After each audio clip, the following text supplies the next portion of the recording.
All right. What's going on, people? This is Region 99's reporter Joseph Watkins. I'm here with two great, phenomenal creators of the first Black-owned manga company, Saturday AM. I'm here with Mr. Frederick Jones and Mr. Raymond Brown.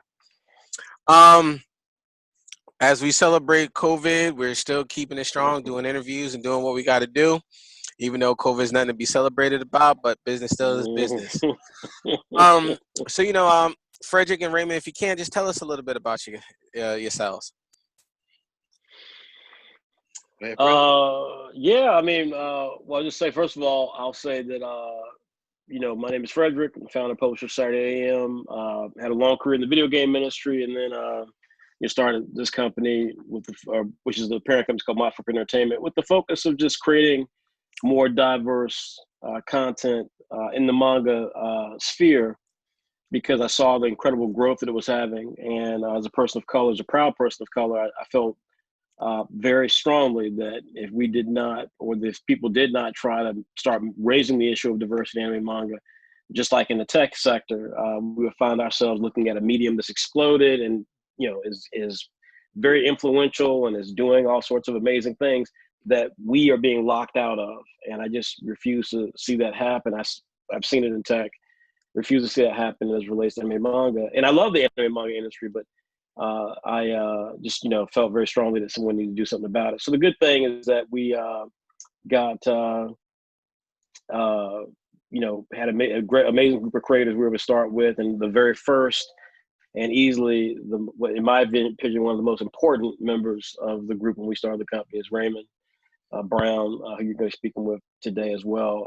He's I love the comic that he created called Bully Eater. He and I were Phenomenal like book, on by the the way. Phenomenal book. yeah, There you yeah, go. and as you said, he's instrumental in helping us get the design going. He's organized and led different sectors of the company to help us get the growth we're having. So I try not to say this publicly often, but I dig Raymond. All right. He's a good guy. He's a good guy. All right, Mr. Brown. All right. Well, yeah. Like Fred said, I'm the creator of Bully Eater. Also a co-founder in Saturday AM. I've had the privilege of being with the company from the very beginning, pretty much. So I've seen, to sit back and see how we've grown, how we've gone from a collective of just ragtag creators to, being featured in, magazines that I used to read as a kid, like, Neo Magazine and, Mhm. Anime News Network, places like that. Okay. It's pretty cool to see. So it's definitely been a pleasure to watch it, and appreciate you having me on too. So All right, no problem. I appreciate it all the same. Now, the inspiration. I was curious. I couldn't help but notice that we're going towards a tech digital model, online model. What was Mm. the inspiration behind just going online with digital subscriptions as opposed to just physical copies? We started my footprint in Saturday AM in 2013, and obviously, we're now, starting to see things work really well. But it was real tight, for a number of years. But going into it, having had a long career in the video game industry, I knew immediately. I knew it just at that very moment when we started the company that physical production of comics was not a long-term viable option. Okay. Dealing with inventory, storing inventory, dealing with inventory you send to retailers, and they're sitting on a shelf not selling, or the retailers got them stuck in behind another comic book, or if it's even like a graphic novel, Mhm. like some of our graphic novels, there's a whole thing about having the graphic novel shown like this as opposed to being shown like this, right? Like all these factors, if you've never actually been a part of retail, either at the store level or on the corporate level, like I have, if you've never been a part of it, then you don't realize how much lost opportunity is at retail. People seem to think just because you put it on a store shelf it's going to sell. That's not. There's Mhm. so many factors that go into that. And so I had come off of a career where I had been doing that and had some success. I had some really big success with Yu-Gi-Oh!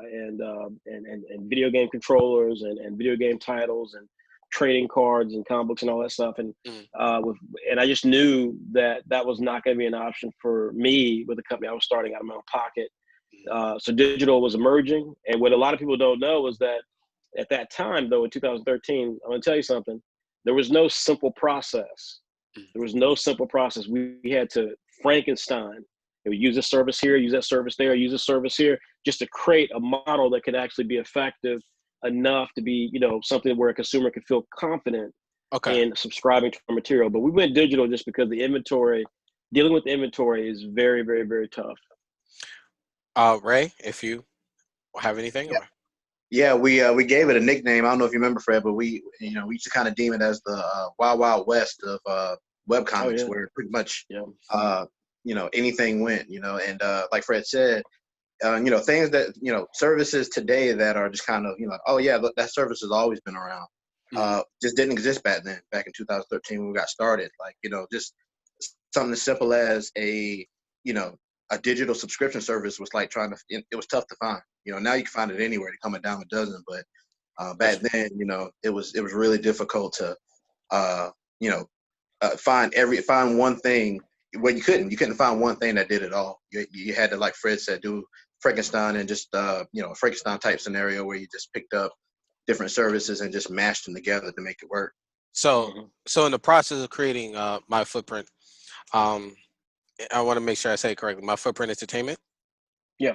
Okay. So in the process of creating that, what you're saying is that you worked with other companies, platforms, and models to help build up the brand, and then once everything was situated, you guys decided, hey, we know what we got to do. No, well, I wouldn't say. I mean, it had nothing to do with the brand. I mean, the brand, like, I didn't need, not to be funny, but I didn't, I had a long career. I didn't need any help with building a brand, but building the infrastructure. Gotcha. That is a very difficult proposition. So what happens a lot of times is that, creators, and again, keep in mind, and one of the things Raymond's talking about, when we talk about the Wild Wild West, is I talk about something I say to our folks internally, is there's a 2013 mentality. Yeah. I think a lot of webcomic creators, and I've always been forward thinking.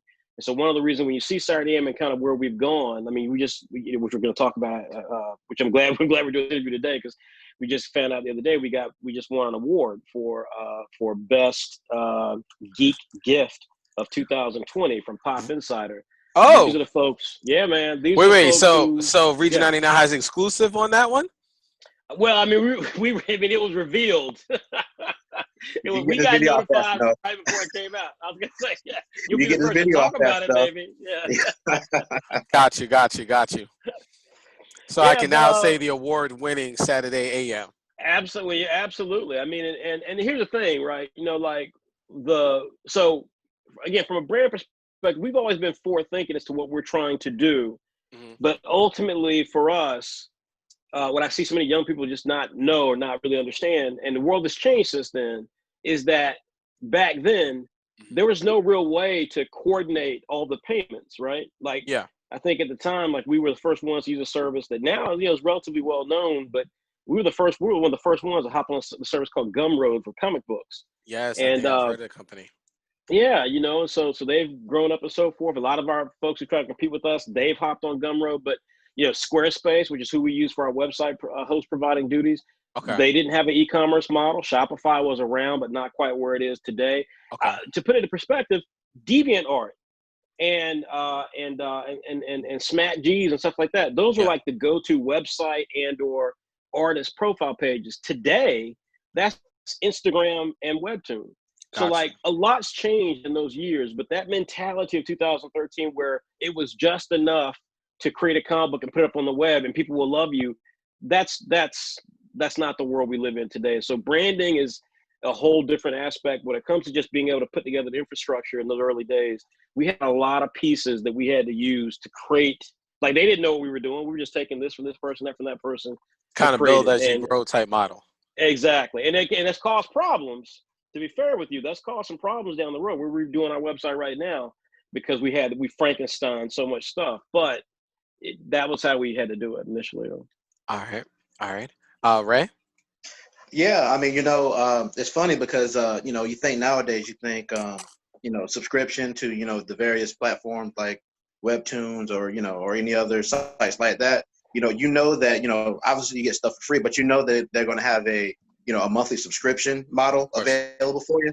Mm-hmm. And it's kind of like common knowledge today. But I remember when we got started, and we started with I think we started with at our $5 a year for the subscription. Yes. And people just we got comments that, oh yeah, you can't charge for webcomics. We've gotten notes like that. So it's kind of like I said, it's funny to see how it's changed. How we started something, and and we've seen a bunch of people kind of adopt it. Now it's commonplace to have a subscription for webcomics. Speaking of which, I wanted to actually speak on that because the price point.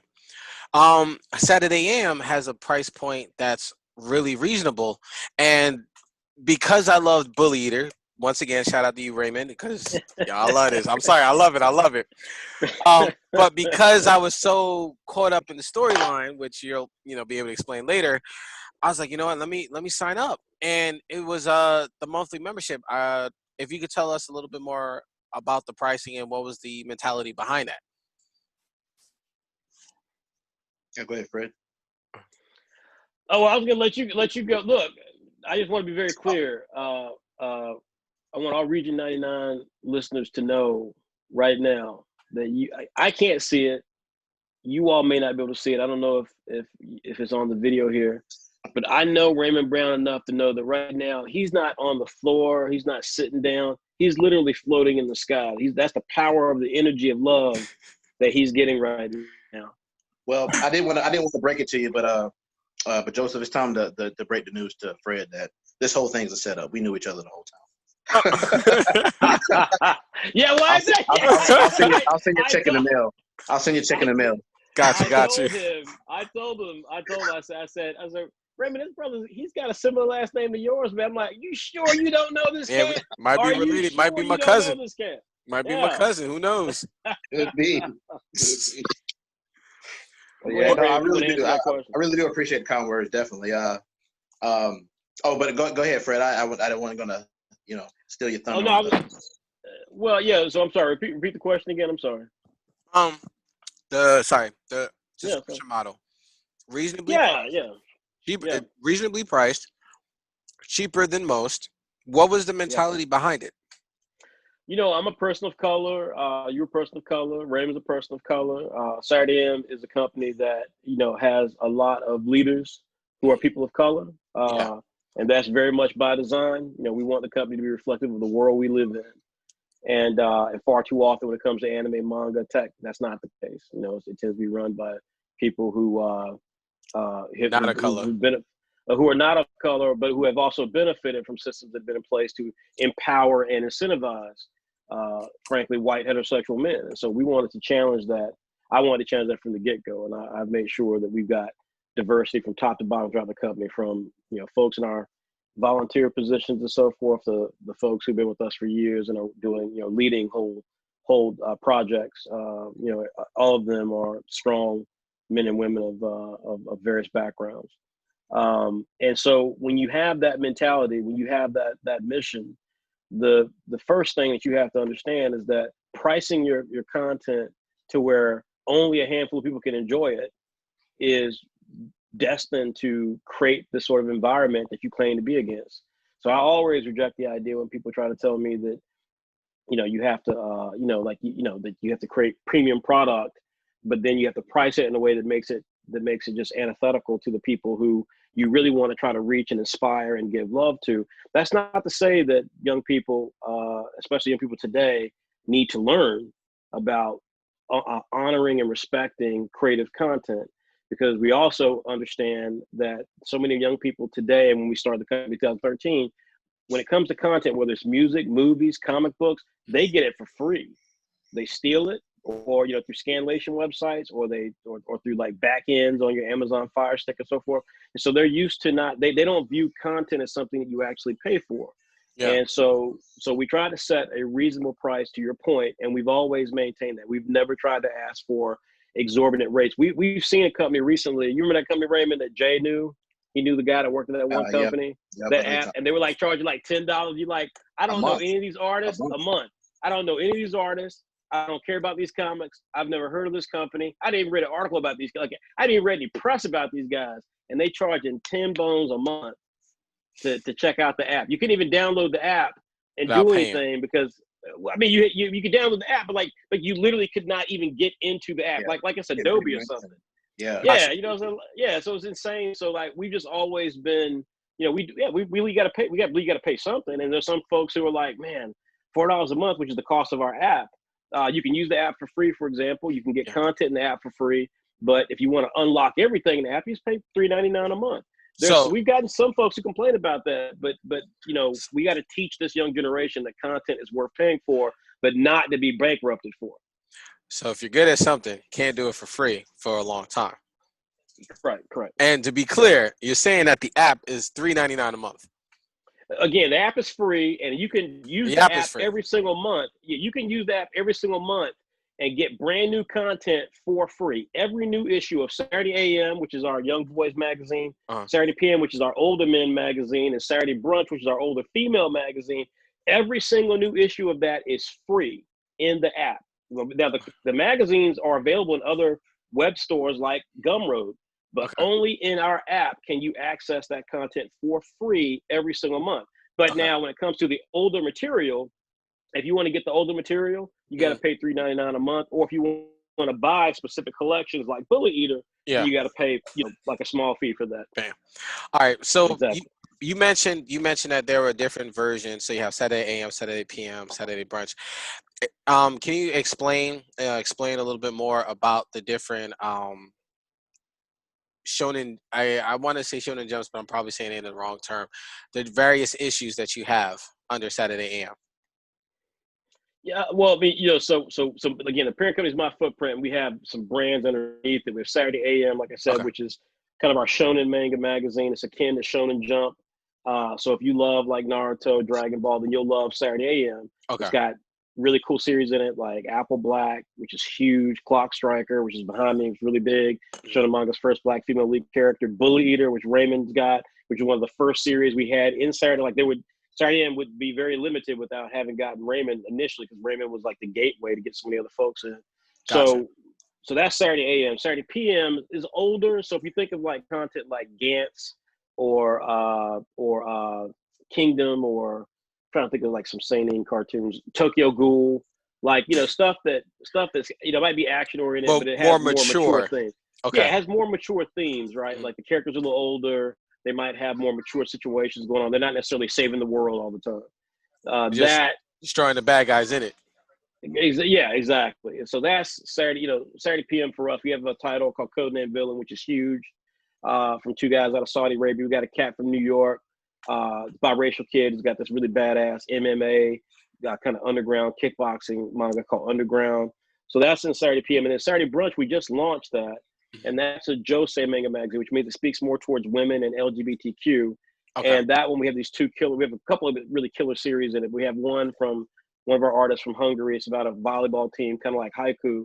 It's called Kill Shot. And some of the young girls who are trying to compete at the college level and discover themselves. And as we know, there's, you know, all sorts of orientations in female sports. And so it's a really good like sports drama, but also it's got some comedy and got some slice of life and got some romance. And we got a really badass series called Grimheim, which is like the exact opposite. It's about this woman in the Middle Ages, kind of like the manga Berserk. Yeah. And yeah, she's like, you know, she's like got demons after her. She's got patriarchal men after her. And she's a big woman. She's not like some little small woman. She's a big woman with this big ass axe. And she, you know, she goes to town on people. So we're very diverse. Gotcha. Ray, being that I know you're pretty much the creative director behind the various issues that come out with Saturday AM PM. Can you explain a little bit more about the creative process and the ideas behind this? Well, I mean, I want to give a shout out to our design team. We have a really, really good group of designers right now. You know, so they do a lot of the legwork as far as the designs. Okay. As far as really the process, it's just you know, we've done it for so long. You know, Fred and I, for the most part, that we've done pretty much everything when it comes to the magazine, as far as you know, writing articles, designing them, ads, the whole gamut. So spending that much time, I would probably say the first maybe really probably up till the year before last, it was just me, Fred. We had a guy named Jonathan Tyler and Comney. And correct me if I'm wrong, Fred, but it was just it was just us. It was just us, and we were pumping out all those issues. Like a 3-man team. Four-man. Four-man team. Four-man team. Yep. Yeah. And then I think we even had a higher frequency too back then, didn't we, Fred? We were bi-weekly. Yeah, we were bi-weekly. Yeah. I mean, that team took us through, definitely took us into into and beyond issue 100. Yeah. So we're now at issue 127, and after issue 100, we went from bi-weekly to monthly. So we've been monthly now for about 2 years.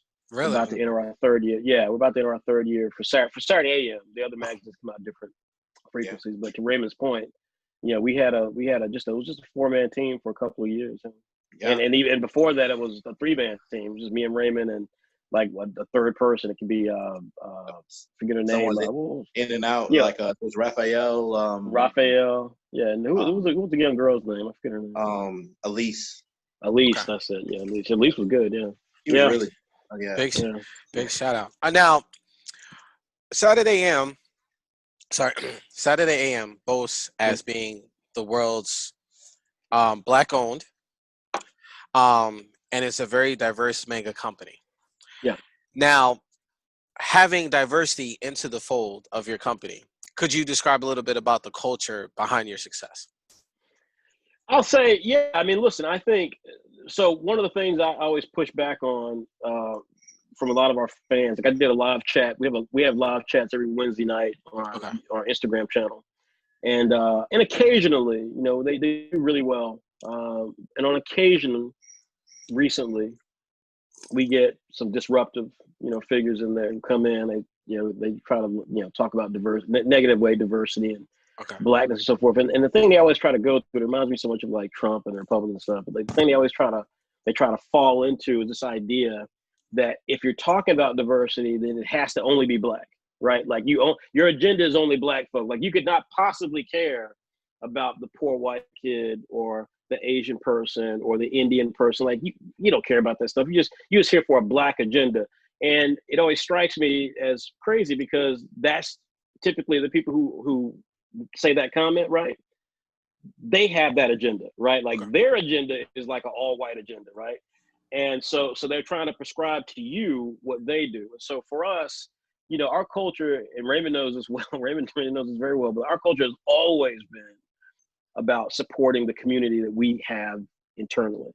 Gotcha. So I've been very big, and I really, I break our people down about this all the time. I don't care if you're white manga level popular, or if you're like, low level, one of our smaller, younger, newer creators, you have an obligation to support your fellow creator because it's through their voice and it's through their actions and it's through their content they're producing that will inspire the next person who may love your property, right? Mm-hmm. Like I guarantee you, when you first heard about us, what title did first brought you into the mix? You like Bully Eater, but what did you first discover? When I was at Anime NYC a couple of years back, I saw greatly drawn black manga characters. And I'm being honest. I was like, oh my God. Prior to Mr. Popo, I'm like, okay, this image, no, I'm being serious. I was like, when I first saw this image, I'm not feeling it because I know it's racist all the way. But when I saw, and then, I saw correctly drawn characters, and then I saw Afro Samurai, and I'm like, and then I heard Samuel L. Jackson. I'm like, so we can be drawn properly.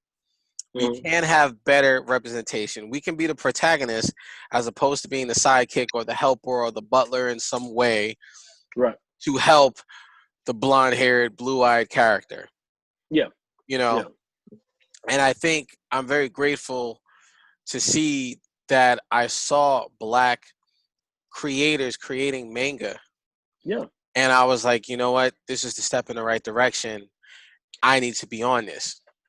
So let me say this. So the reason I was asking that question that way, but the way you got to it still rings true. And the point I was going to make is that there are folks who are going to listen to you who are going to say, I didn't know about Bully Eater, or I didn't know about Clock Striker, or vice versa. I knew about Clock Striker, didn't know about Bully Eater, or I knew about Bully Eater, didn't know about Clock Striker, didn't know about Apple Black.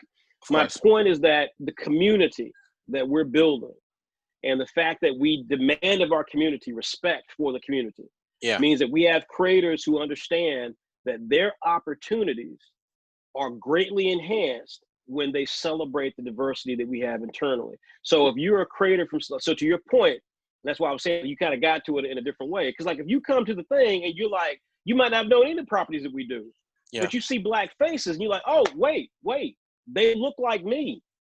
They're cutting for each other. They're trying to build something and they look like me. Like that makes me feel like there's something here that I can attach to, that I can belong to. Well, you know what? There's other people in our group who don't look like us on this call.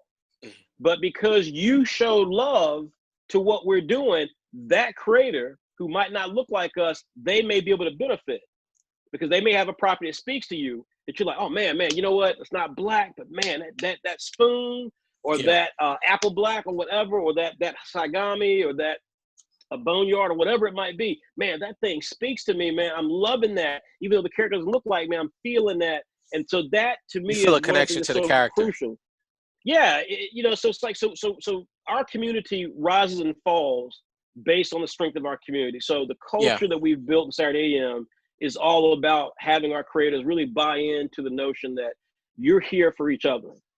Before everything else, you're here for each other. So when you got a fellow creator sitting out there and they're working on a title and they might not have the biggest fan base, give them some fan art, show them some love, give them, shine some light on them so that your fan can discover them. Because guess what? The same thing's going to happen for you for the next creator. They're going to shine some love for you. And all of a sudden people are going to flow to you and say, oh man, you know, I don't know what this is, but I saw that one piece of fan art and it spoke to me so deeply and I love that artist. But man, tell me more, Raymond Brown. Tell me more, Frederick Jones. Tell me more, Jay Oden, you know, stuff like that. Of course. Ray?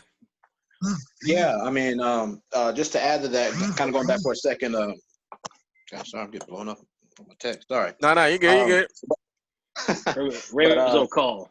Word. Now somebody going crazy on Twitter. I don't know what's going on.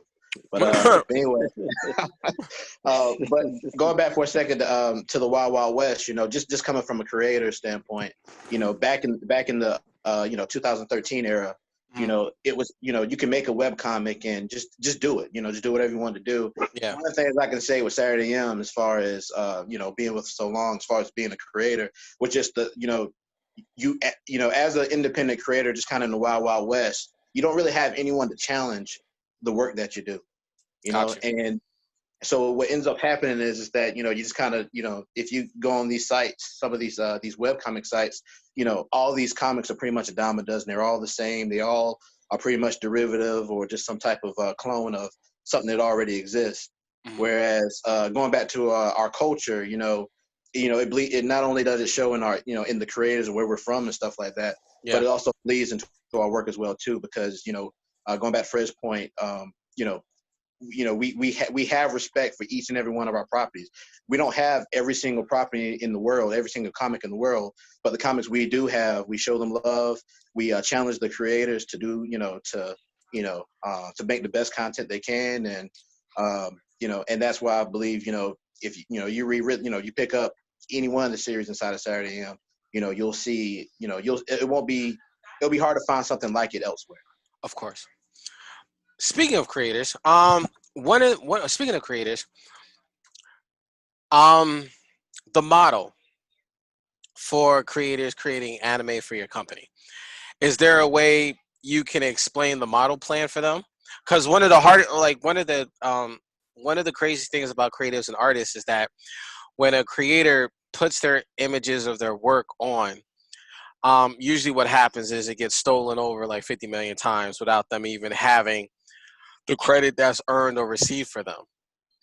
But with Saturday AM, I heard you guys have a model that treats the creator with not only so much respect, but they keep a majority of their properties, or I guess royalties or something in regards to their properties, if I'm saying it right. They keep 100%. They keep 100%. I mean, they own their IP 100%. I mean, obviously, you know, we get a percentage of the performance of the sales and so forth, and in a lot of ways, we direct the content that they have. But like Raymond owns Bully Eater 100%. Like nobody owns Bully Eater but Raymond. You know, and my belief in that is that, you know, again, being a Black man, being someone who's, you know, had some success in business, I believe firmly in legacy. I believe it's so crucial for people of any race to create things that they then can pass down to future generations of their family. That's I mean, think about the creator of Tarzan, you know, Edgar Rice Burroughs. Think about the guy that created, which I'm not a fan of Lord of the Rings, but I forget the guy's name that created Lord of the Rings. I know you're talking about, yes. You know what I'm talking about, yeah. Even the cat that, you know, the TV show out right now, Lovecraft Country, you know, like, you know, H.P. Lovecraft was a racist. I mean, a straight up racist, you know what I'm saying? And like, so part of the hook of that show is kind of deconstructing the legacy of H.P. Lovecraft by tying it directly into the Black experience. So the point is that there's something about legacy that I think is so important, because as people of color, we've often had legacy denied us. And so I think it's really important. It's caused problems. I'm not gonna tell you that's easy. There are a lot of groups that don't do it. A lot of the folks who try to compete with us, a lot of these quote unquote, you know, Black owned manga companies and so forth, they own all the properties. So like, you know, square that how you will, but they don't, you know, like you can't, to me, it's difficult to uplift Black folk when one person owns all the properties. So it's a tough thing, but because when you're negotiating deals, for example, companies are trained to work with a company and then pay money and get the rights to do whatever they want. If you want to make if you want to make an action figure, right? If you want to make sorry. Gotcha. This is we do apologize. It is late, so we're all eating and drinking. Absolutely. Okay. This is the Bully Eater figurine. Mm-hmm. Yeah, this is the Bully Eater figurine. That, you know, so Raymond, you know, so like this is something like, I'm sure in Raymond's wildest dreams, he wouldn't have thought that we would be at this point where he's got a collectible figure of his character a few years after we started the company together. You know, it's like, gotcha. But you know, here it is, right? And so it's tough when you're doing deals like this, because the companies, they want to work. Like if they're going to license Marvel, they want everything Marvel's got, right? And they will. If you pay Disney the money, you're going to get whatever they got, you know, as long as you're willing to pay the money. When we tell people, well, this is creator owned, so you pay the money, we still got to go to Raymond and get his sign off. We still got to go to someone and get a sign off. It's tough. It makes it harder. But again, you have to believe in legacy. You have to believe in people creating things, because the sacrifice in creating content itself is a huge sacrifice. You spend time away from family, you spend time away from friends, you sacrifice things you might do in your day job. Yeah. And so, you know, so to have legacy, to be able to see something through, if we can't support people in that, then we're doing something wrong. So that's always been part of our focus. So they own that. As we get to things like anime and so forth, which it will be coming, that's, you know, again, we're going to do it in a way that will respect and respond to the creator's needs, but also do what they need, because you do have to be aware of what the companies need as well, right? Like no one's going to just make a toy or an anime or a movie on your character without knowing that they're going to be able to get their money back. So there's things you have to do as well to support that. But we try to create that balance. Raymond, Bully Eater. Not gonna lie, I really did love it. Story, if I'm saying the name right, Asayo. Did I say it right or no? That's right. That's right. Okay, Asayo goes to a powerful school of warriors, and it's literally like teachers encourage fighting. He has to fight his way to become the ultimate. What was not only the idea behind it, but what were the influences that brought you on the path to create Bully Eater? Yeah. The first thing I kind of went into with my mind is just that, like, I wanted to show that, there are a lot of different kind of bullies. You know, there's the classic bullies that you think of, stealing lunch money and things like that. But then, there's bullies, they can, sometimes, your job can be a bully to you. Sometimes, people, your coworkers can be bullies, those kind of things. So I wanted to kind of explore that, but, so that's kind of what I had in my mind when I was creating it. But for the most part, I mean, all in all, it was just, I'm a really big fighting game fan. I love Capcom. I love everything Capcom. Gotcha. Love me some SNK, all of it. So, I always wanted to create something where I can flex my muscle with that stuff. Just take a lot of those influences from fighting games and a lot of the old '90s manga, and just just take a pass at trying to put into a story. Got you. It's phenomenal. It really is. I really love the storyline, and especially that last fight when he's fighting the boxer. Mhm. It literally went into a direction that I was like, yeah, I really want to see whether or not he can really handle his own. And the story behind Sayo is he's not the best. He acknowledges he's not the best, but he knows you're not going to chump me either. Like, I'm gonna hold my own. And I think that's a message that would definitely resonate with a lot of people. Like, look, I'm not the biggest, I'm not the strongest, but you're not going. Excuse me, you're not going to chump me. You know what I'm saying? Yeah, that when I created him, I wanted to make a character because I mean, you've always seen the characters that could just basically, will themselves to be stronger and be Yeah, just a stronger person. But most people don't have that scenario. Most people have, there's more people like Asao that that want to do great things, but they know they have to be creative to get it done. of So course. that's why a lot of his abilities aren't really super strong. It's just that he knows how to take advantage of the situation that he's in to to beat these various bullies and things like that. So Word. yeah. When is the anime dropping for this? I would like to know when the anime is dropping for this. Hopefully soon. Shoot, look, man. I'll be honest with you. Like Fred said, look, like it's funny because when you're working on stuff like this, you Mhm. kind of have your head down and you're just going for it. I'm Yeah, working on my comic. I'm working on the Help Saturday end best I can, and then it's like when you finally come up for air, you kind of see, oh my God, we made progress. And it's like, of course. so I like lift my head up, and all of a sudden, we got a toy deal, and it's like, whoa, where did that come from? So so it's like it's one of those things where I mean I knew it was coming, but when I actually saw the physical toy itself, it was like wow. I'm like, man, where did this come from? This is crazy. So Hard at work this and point, determination. I'm telling you, dude, I'm telling you. Look, that was gonna be my answer. I was like, my blood pressure says it came from a lot of hard work. So hey, look, I'll put my head back down, do some more work, and when I come back up for air again, there'll be an anime. How about So, that? so what you're saying? All right. So Region 99 will have the exclusive look at the anime for Bully Eater. Yeah, you know what? That probably is doable. Yeah, Okay. All right. I just want yeah, to be sure. I know a lot yeah, of things. Mum's the word. yeah. That a lot of as to quote the famous Blurred girl, a lot of things go down in the DM. So some things you just can't say. So what I'm saying. Yeah. But yes, I would definitely love, and my team would definitely love the anime for this because I think it's really great. Now, for most manga companies, anime is the end goal. But Saturday AM seems to look beyond just anime being the end goal. Yeah. What is the end goal for Saturday AM? I would say that. Well, first of all, I would say that the end game for us certainly is to have the brand be as powerful as Marvel or Shueisha, which is kind of the Marvel comics of Japan. They have Shonen Jump and all these related properties. Mhm. I had this comment. I've been saying this. We have many talks. In fact, when I get off this call later, I've got a call right after it with some more team members, White Manga, and a few other people. Okay. I was saying that. Actually, give me a second. Let me sneeze. Okay. Bless you. Thank you. I was going to say it was coming, but it didn't stop.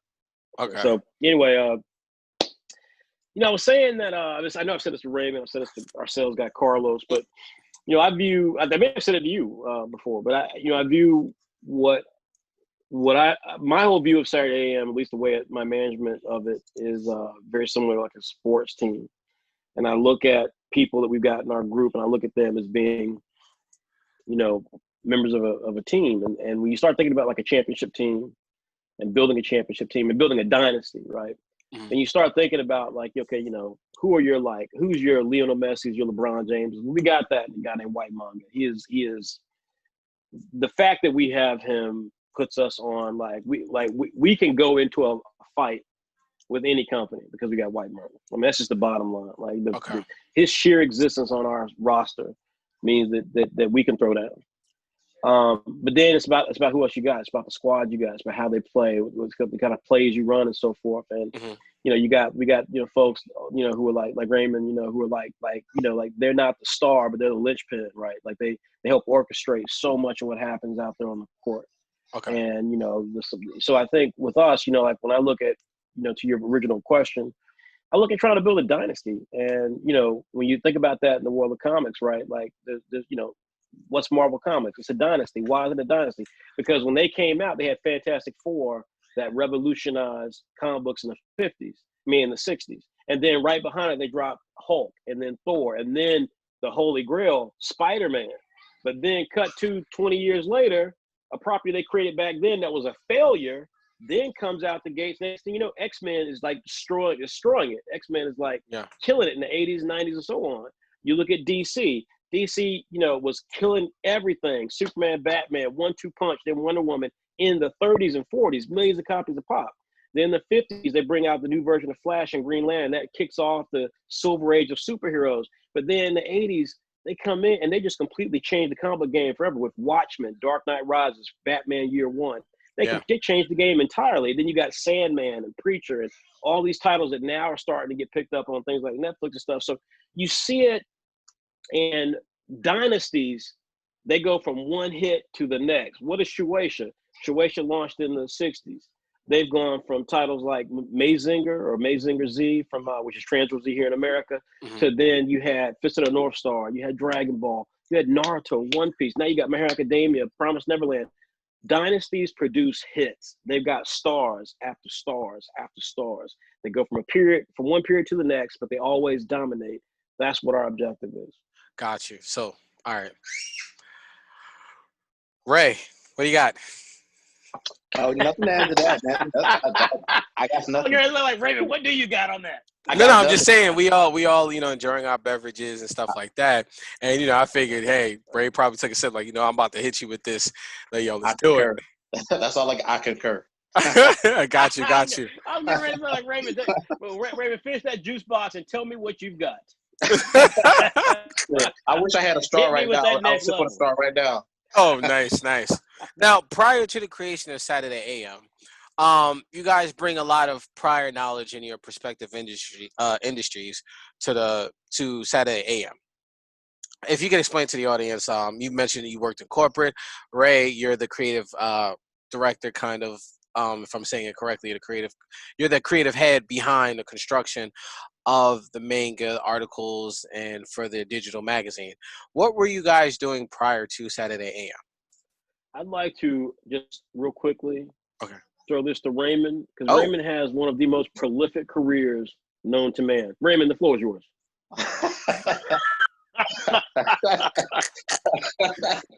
Well, let's say I've had plenty experience with jobs. I've had a few. But Raymond, for the listeners, the listeners of Region 99, would you elaborate? You wasn't dancing, Raymond, were you? Well,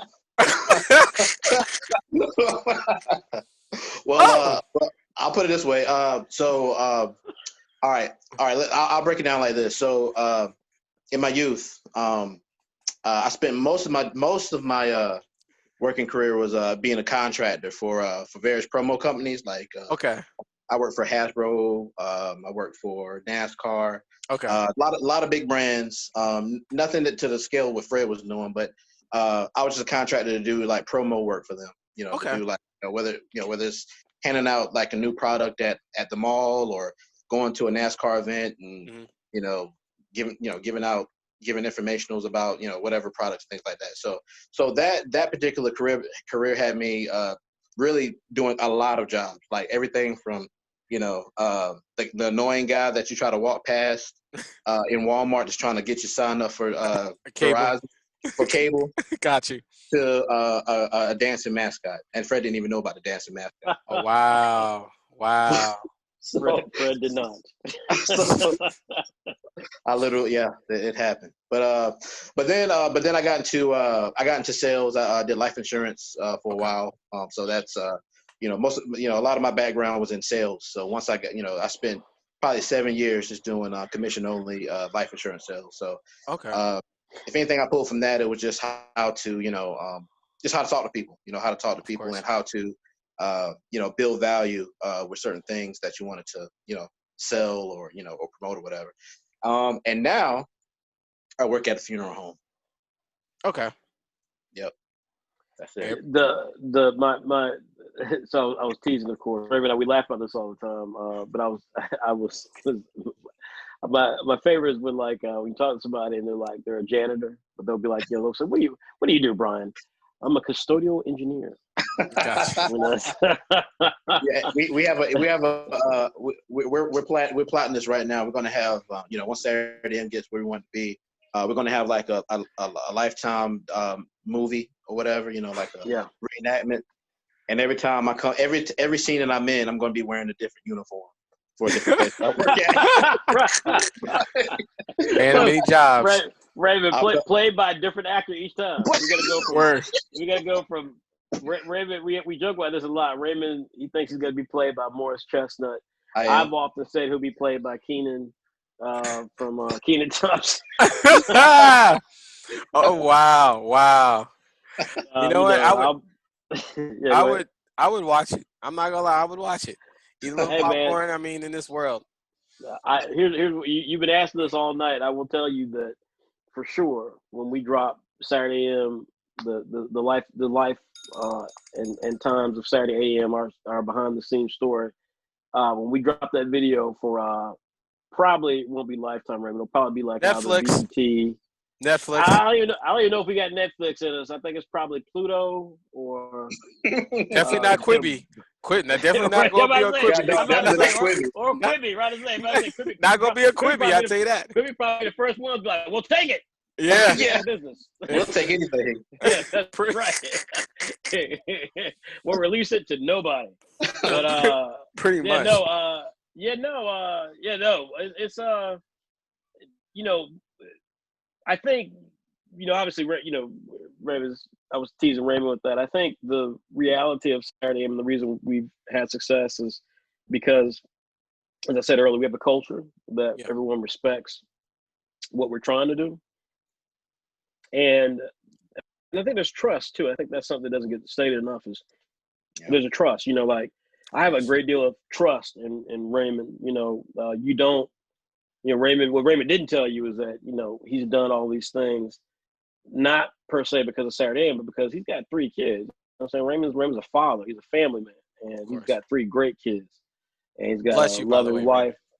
Yeah, he's got a loving wife. And so Raymond is doing the things that you have to do to survive nowadays. And he's doing all the right things. And on top of that, make a sacrifice for Saturday AM. So it's not even so much what he does, it's the fact that he's making sacrifices on behalf of Saturday AM. And I think that, therefore, like the trust and faith I have in him, I think people have throughout the company, right? We have trust and faith in White, who we know that if White, is able to do something, he's going to do it, and it's going to be amazing. We have faith in a guy named Jay Oden that if he does something, Jay will do anything. And when he does anything, he'll always give it 110%. He'll always do it, even when the chips are down.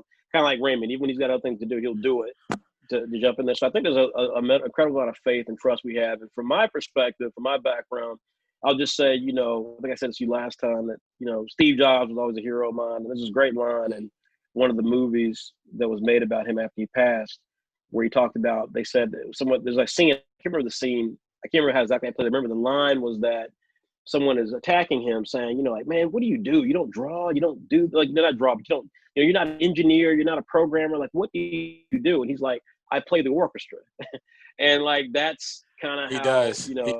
He did. Yeah. He did. That's kind of, he made you want the product. Yeah, no, I mean, exactly. But I think when in that scene, they're talking about his relationship with the company, right? Like in the company, right? Like he's the head of the company, but he doesn't program anything. And they were attacking him for it. And he's like, yeah, but I'm the one who takes all of you and is able to create the magic or direct you to create the magic that ultimately, you know, I play the symphonies at this point, like I direct the symphony. And that's kind of, I think, what, that's kind of how, you know, I view my role at Saturday AM is that, you know, like my job is not to, you know, try to minimize or overreach. My job is simply to try to get the folks that we have to recognize the potential that they possess and to go down a pathway that I've articulated to them as being something that could change all of our lives if we do it correctly. And now the flip side is that I do a lot of the things that Steve Jobs didn't do. Like Raymond and I were talking earlier, I've done designs for our comic. I've lettered some of our comics. I've written a lot of our comics. I've done some of the sales deals. I've run individual projects that no one was doing that ended up becoming a big deal for Saturday AM. So, you know, I've done a lot more of the work than Steve Jobs probably did for Apple, but the point is still the same, that my background really helped me understand how to build a team, how to build a brand, but how to build a team, and how to, you know, try to really go after a really difficult proposition, which is to be a viable company at any time in any industry is really hard. Especially and to be a leading company, especially now, exactly. And to be a leading company is it's really tough. So gotcha. You know, yeah. Now, excellent company. When choosing the artists and the writers, or the writers for the stories for the artists, is there like an initiation? Is there like, how do you go about deciding, you know, we're gonna actually, I'm gonna say this question, I'll follow up with another one. How do you go about choosing the best writers and artists and putting them together to create an issue? We rarely put writers and artists together, so I can tell you that we rarely put them together. I think in the history of Saturday, and there's probably been 4 teams. Like we rarely, well, maybe 6 teams with myself being part of those teams, but rarely has that happened. And that's not to say we would want to do it more. We have some things that we're going to launch in the near future that may challenge that idea, because we'd like to get to that point. But it's just really difficult, because the same way we talked about building a culture in the company, building a team for a comic is about chemistry. Of course, you got to build chemistry, and if the 2 people have different ideas, like one of the successful teams we have, in my opinion, is Better Off Ignorant. And the reason I think they're so successful is because the two guys are really fun. They're really funny, and they play off each other really well in person. So as a comic, you can really get that. The guys who make Codename Villain, like, they're best friends, you know, in real life. So like they have a shorthand, right? And like I said, again, like in the case of Raymond and I, just in terms of running Saturday AM, you know, like Raymond and I, like, you know, I'll call Raymond sometimes, man, and we'll be cracking up about some nonsense. And we just start laughing about some nonsense. Mm-hmm. And that, I think, builds a lot towards our relationship. And so it's hard. It's really hard. So we don't go through any sort of initiation process. We don't, you know, we basically vet them the way any company would vet them. We look at their background. We look at their living situation. We look at their the way they answer some of the questions. We look at their goals they have for the comic and the story plot that they have for the comic, and we see if it seems like, and then we see if the plot and the culture of the individual fits what we're trying to do from a story standpoint and from a cultural standpoint. If they don't, then we just, you know, go our separate ways. So is it safe to say? Wait, I'm sorry, Ray. Do you would like to add on? No. Only thing I'll say to it is just that you know, those things have to be a go, because just making comics is really hard. Yeah, it's really difficult. So you know, if the culture doesn't match up, it's just going to be even more difficult to, you know, to hack what it takes to, you know, put out a series. You know, every month or every couple of months, like, you know, like we do with Saturday AM. Speaking of which, as I was perusing during my research on Saturday AM, March Madness, or March Art Madness, is a way for up and coming artists to promote themselves and to apply for Saturday AM. Can you tell us a little bit more about that? Yeah, it definitely is. It's definitely connected to our ability to discover new artists. But the bottom line with it, we have 2 programs that we have every year. We've been doing them almost since the beginning of the company, and they're very, very popular. They're almost as popular as any of our brands, any of our creators. March Art Madness is just an art contest, but it's a tournament. Okay. So unlike most art contests where you send some artwork in and then you never hear from them again until the end to find out if somebody won, right? Yeah. This ain't like that. This is a straight up tournament. You have to be selected to be in it. Once you get in it, it's mano a mano. Every week we send you a new idea that you got to draw. You have to come up with the concept, draw it, get it to us on time. We then put it up on the website, and we'll put you versus another artist who's drawing a similar thing. And then the fans get to vote. So whatever you bring to the table, if I say draw Batman, one person may draw Joker, the other person may draw Catwoman, but it's all about who you choose. It's all about how you depicted it. Maybe one person uses crayons, one person uses colored markers, but all of that creativity, like literally, but all that creativity applies, right? Because it shows us, can you hit deadlines? Can you be imaginative? Can you be good? Can you rally your fans? Can you go out there, hit social media and tell them, hey, I'm in this contest. I'm trying to make it to next round, maybe round 3, round 4. Man, come support my stuff. Go check out my stuff.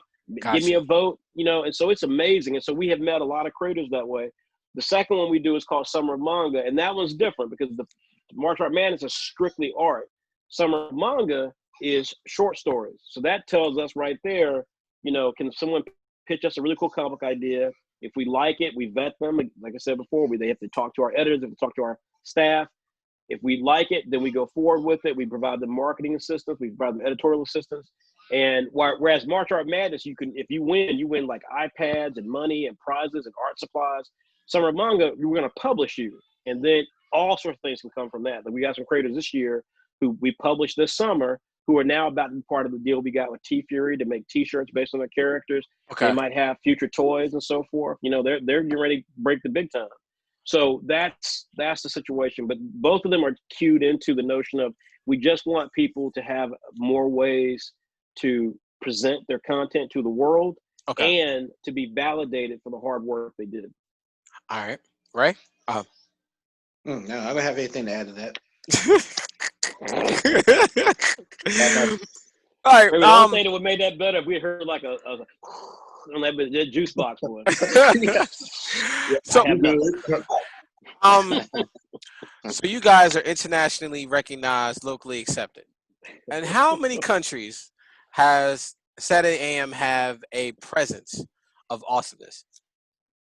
We have been, since this year, we had a tremendous Martial Art Madness this year. It was our biggest Martial Art Madness we ever had. And we were actively pulling in people from 44 countries, and that has maintained since then. So nice. We've had record traffic this year, record page views. We continue to grow and build. We're seeing revenues across the board. Now that we have the app, that's also playing a big factor into it, because having the app, having it built the way we built it, which we took years to do, and then likewise having it on Android and iOS means that we've now been exposed or have greater exposure into territories that normally would not have been able to participate in what we were doing, like Middle East and parts of Africa. Now they're far more receptive to that. All right. If you guys are hiring, I got like 2 or 3 artists I could, I'll pull after the interview. I'm like, hey, you should look at their work. Boom, boom, boom. It's like a win-win.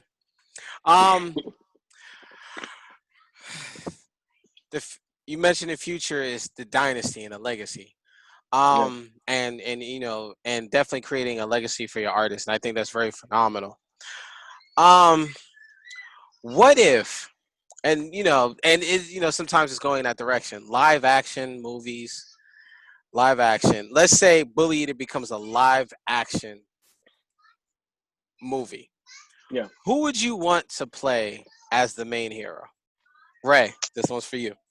Man, it's funny you asked me that. So there's this dude, I don't know his name, but I just watched the show on Netflix a while back called, I think it's called On My Block. Okay. There's a Latino. I know you're talking about the main guy. I don't know. Yeah, I guess you can consider him the main guy. Yeah. Okay. Like, there's like 4 main kids, but he's like the main one. The one that's the main Latino one. Yeah. Like I was like, dude, this dude would like play. He would be a perfect Asal. Putting it out there in the universe.